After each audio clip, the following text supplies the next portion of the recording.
First up, because he has to be, Mel Kiper. You cannot have a draft special unless you have Mel Kiper. And we are fortunate enough, thanks to ESPN, to have Mel Kiper, draft expert, the guru of all this. I think he is the foundation of what has become an unbelievable business of draft and mock drafts and personnel ratings. He is with us. Mel, thanks so much for being here. I know you got tons of stuff. It's a busy week, so we won't take a ton of your time. But let's start. We're talking about the hometown Green Bay Packers. Mm-hmm. And it seems to me the need is apparent at wide receiver. But where they're picking in the first round of those two picks, is there a wide receiver worth spending that pick on? Yeah, Jameson Williams would be the guy. John and Trevor. He's the receiver that would have been a top 5, top 10 pick had it not been for the ACL. And now he could still be there, maybe at 22, although now it's kind of trending that he would be gone by then. But if he's around, or if you want to trade up and get Jameson Williams, a guy who takes the top off the defense, has a great attitude, great approach. He had a dynamic year for Nick Saban in his one season at Alabama. So he would be the guy if you want to say go up into the middle of the first. If you got to go into the top 10, to be looking at Garrett Wilson from Ohio State or Drake London from USC. If you want to go more in the middle of the first with Jameson, it would be Chris Olave from Ohio State. If you say, well, who's going to drop to 22? I'm taking Christian Watson from North Dakota State. Traylon Burks, Arkansas, could still be there. Jahan Dotson, Penn State, could still be there. So they'll have some options by remaining at 22 guys, but if they want to get the elite of the elite, you have to move up just a bit. Are they going to do it? Because, I mean, like, the little bit of research that I'm able to do with my non-ESPN team sitting right next to me, it's twice since you've been covering the draft, Mel, that we've taken a wide receiver in the first round. Once in 88, that's Sterling Sharp, and 02 with Javon Walker. I tried to do all sorts of stupid math. Is it going to happen? I think it will. I think it has to happen. With the receiving core that they have, with the strength of this draft being wide receiver, having 2 picks, not just the one at 22, again at 28. I know the second round has brought them Greg Jennings and Devontae Adams and Jordy Nelson. And I think there's some really good options, like an Alec Pierce, who I comped to Jordy Nelson. I comped Sky Moore to Greg Jennings, both out of Western Michigan. So I think second round has been a hot round for them. They've done a great job. But to get the receivers, and I'm talking about in terms of the first round, you got to use one of those picks if you want one of the elite guys. Now, if they feel like, hey, Sky Moore is as good as some of the guys going in the first, if not better, or Alec Pierce is as good. Alec Pierce ran a 4.4 and vertical 40 inches. He averaged over 17 yards a catch in his career. He's got an athletic family. He's a heck of a player. So however their board shapes up, they could attack it either first round or second round. But I would bet one of those 2 picks being the wide receiver. How do I feel about George Pickens out of Georgia? Coming off the injury, he got back on the field, guys, and he played okay. I think he's one of those guys now, 2 years removed, coming up from the injury, will be back to the way he was. Now, he was a little inconsistent at times. He wasn't the dominant receiver that you thought he could have been coming out of the prep ranks, but he's a second rounder, more of a late second round pick, not a late first round pick like you thought when he came into the University of Georgia. But right now, George Pickens is a borderline top 10 receiver, which tells you how deep this receiving core is. The Packers fans go literally bat crazy in regards to the draft. They just cannot handle themselves. Mm-hmm. If it's a damned if you do and damned if you don't scenario. Is there a pick in the first round where they would make it and even Mel Kiper would go, that was a bad idea? If they took a wide receiver, any one. Now, if you say, I don't know, if you say George Pickens, if you took a George Pickens in the first round over some of the players that I mentioned, then I'd say, wow, they're taking a chance, basically saying, okay, we know we can get back to 100%. He played last year late in the season. We got all this talent. He's ready to really come into his own in the NFL. If you want to go that route, fine. In terms of the offensive line, I think Kenyon Green from Texas A&M or Zion Johnson, Boston College, those 2 offensive linemen could be in the mix as well for one of those 2 first-round picks.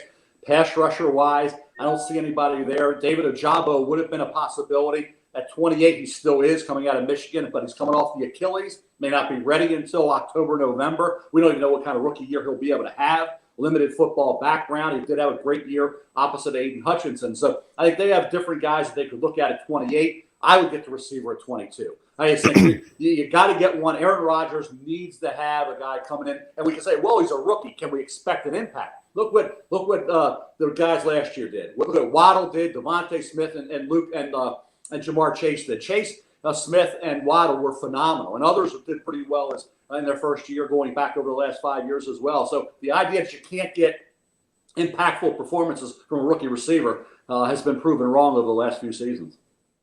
So, Mel, you go through and obviously you look at each of these guys, and there's player evaluation, which needs to be done. Then you start looking at team needs and these other things.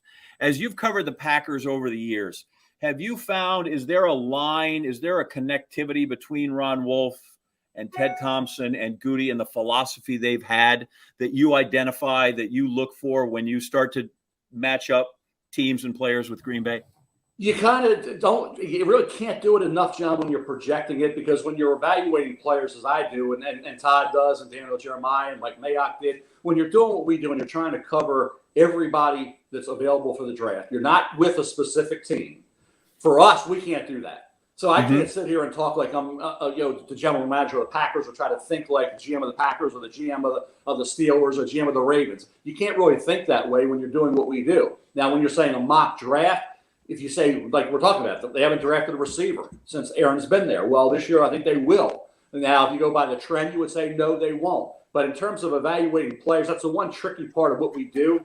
When you're doing it for everybody to try to bring to light all the players available in the draft, you have to do it in a general way. You can't be specific to a team. You can say what systems they fit better to, but that's the tough. And a lot of these players are taken off boards because of medical. It's a character concern. That's individual teams. I can't take that off the board. Some teams may, and some teams may have a harsher way of looking at players in that regard than I do. But I think what we do is try to provide as much information on the players as possible, knowing that we're not obviously defining a specific team that could be interested in that particular player. Oh, little phone. You're getting a call right now, believe it or not. Mel, are you ever surprised? I mean, did the Jordan Love pick take you off guard? Did that catch you off guard? No, it really didn't. Because they have had a history of basically with the whole thing. Aaron Rodgers, when you had Brett Favre, they had that already. Done it, been there, done that. So the Jordan Love, when he started sliding, and there were some that thought he was going to go a little bit higher. When Jordan started to get down into the 20 area, and they made that move, knowing that Aaron, you didn't know at that time. Aaron Rodgers is going to play 2 more years, 5 more years. You didn't really know. It was a time to think about the heir apparent to Aaron Rodgers, and taking Jordan Love. I had no problem with that pick. And I still think he's getting, people are saying, what's he worth in a trade? And if I'm thinking, okay, if you don't get a 1, why are you trading Jordan Love? And if you're a team out there and you had a high grade on Love coming in, why wouldn't you give a 2 up for Jordan Love? So if I'm the Packers, I got to get a 1. You probably won't. Jordan Love think about this, guys. He's 5 months younger than Kenny Pickett. Kenny Pickett's going to be a first-round pick in this draft. Jordan Love is 5 months younger than Kenny Pickett. Yet he's going into year 3. And the first year he was drafted was the COVID year. No preseason, preseason games, what have you. Second year, not normal as well. This will be the first normal offseason that Jordan Love has had. So it wasn't a head-scratcher. It was a pick that made sense. To this day, I think it made sense, even though Aaron is continuing to play there. They didn't know that at the time. So, yes, Jordan Love, I thought, was a solid pick when he was selected. I'm with you. I've never been mad at that pick. But long as we're there, let's go back to Aaron. Just what your thoughts? Remember that draft as he sat there? Were you thinking teams are missing? Although, because there's a need base and you can't do that. But as he was, what do you recall from his day and his draft day and watching him? Because there was thought was it going to be him or Smith, and next thing you know, we're in the 20s. John, that was a crazy draft because 2 weeks, or it was about 3 weeks prior to that draft, we were talking about where guys are going to go. And we were thinking at that point, Aaron Rodgers is going number 1 over Alex Smith. That was 3 weeks prior to the draft. And all of a sudden it flipped to Alex Smith. I remember being with Aaron. I was doing Cold Pizza, John. Remember that show back in the day? Yes. And I had to come in to Cold Pizza in that morning. They had, I think, 5 or 6 of the high first-round picks, supposed high first-round picks there. And I had to give them a cap, a baseball hat cap of the team I thought they were going to go to. So I don't remember what I did with Aaron. I didn't think he was going to drop into the 20s the way he did. Heck, if Alex Smith's going number 1, Aaron, this guy goes somewhere in the top 10. And that's where we thought he would go. So once that slide began, felt bad for Aaron. I mean, because you sit there and others have sat there, you know that, and the cameras are on them. There's only one left, and it's just brutal. And then all of a sudden you go to the right team. You get the Packers. You have Brett Favre. He was able to sit. He was able to change his whole delivery coming out of that Jeff Tedford offense.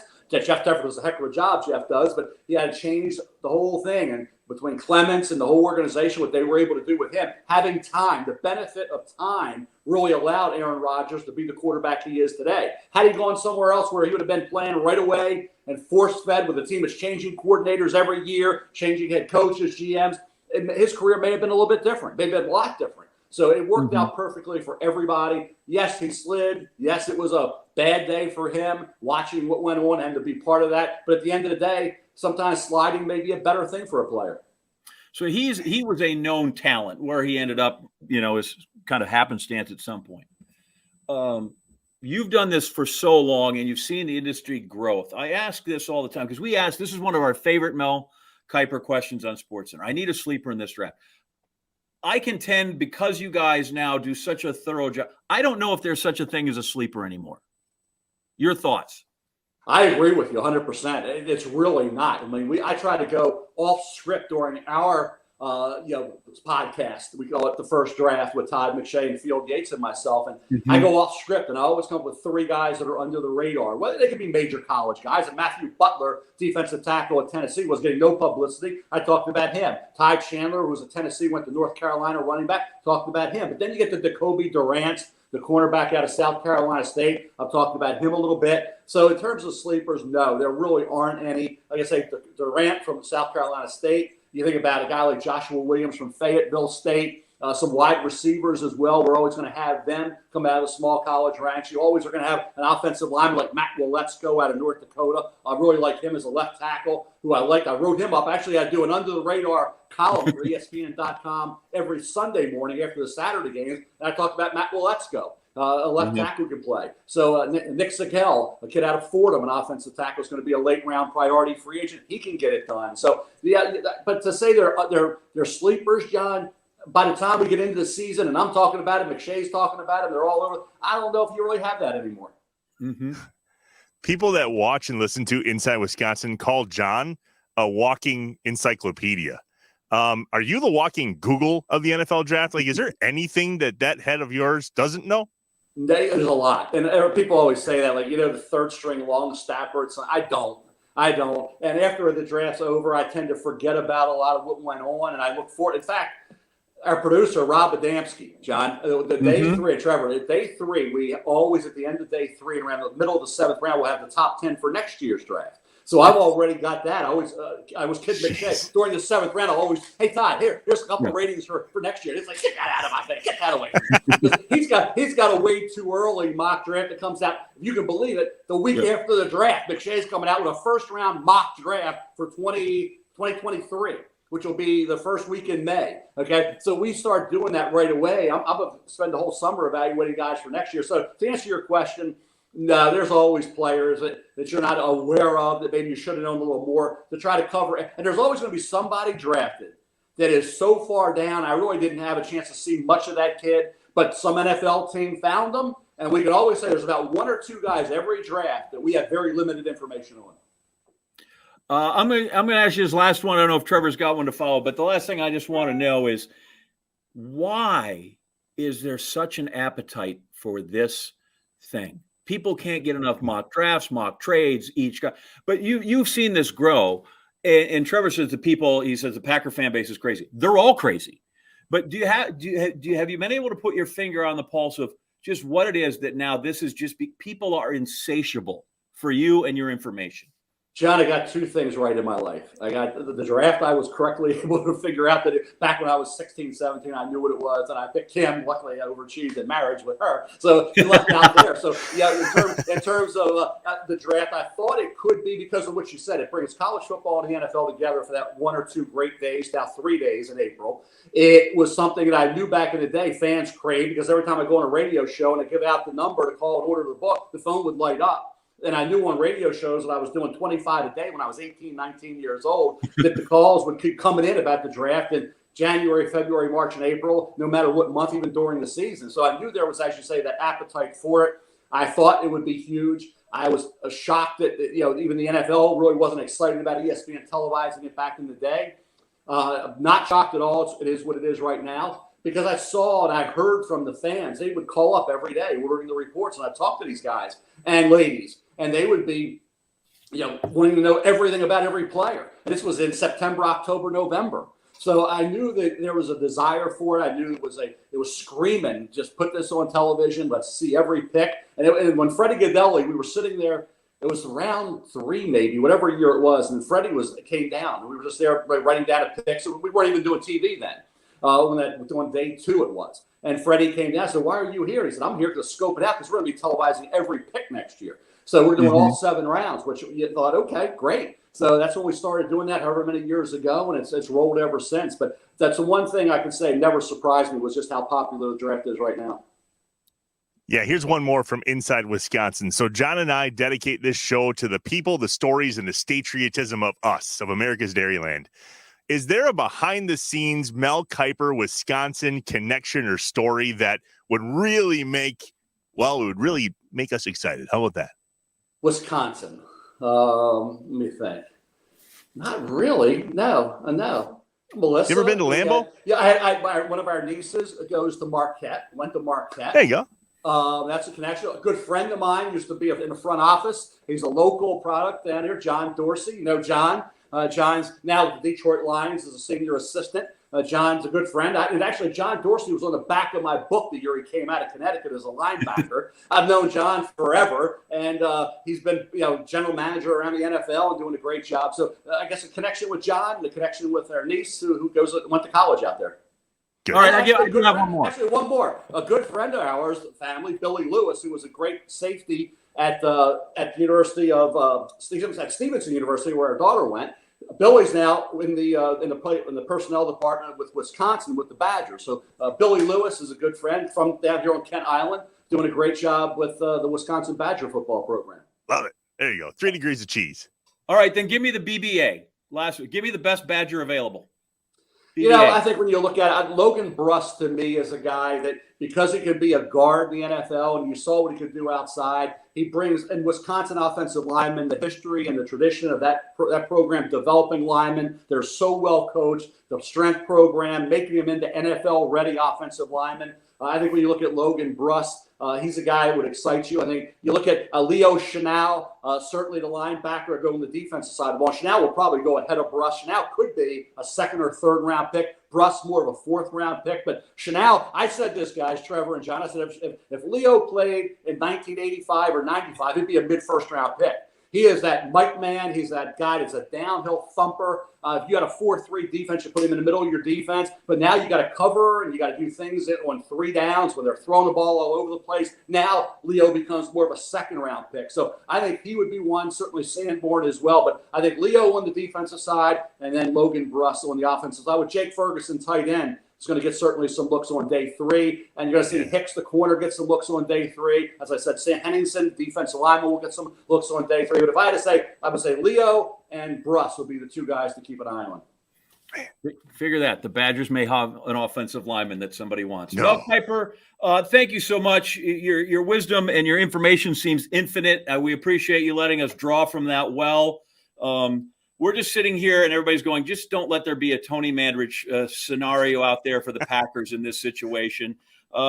Listen, you're great. And I really believe you guys and what you have done and what you've built have pushed even scouting departments and R&D in the NFL to be better, because I think for a while they're like, these guys know more than we do. And it can't be happening that way.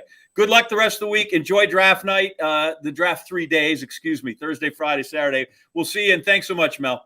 Thanks, John. Thanks, Trevor. It was a lot of fun. Take care, guys. See you, Mel.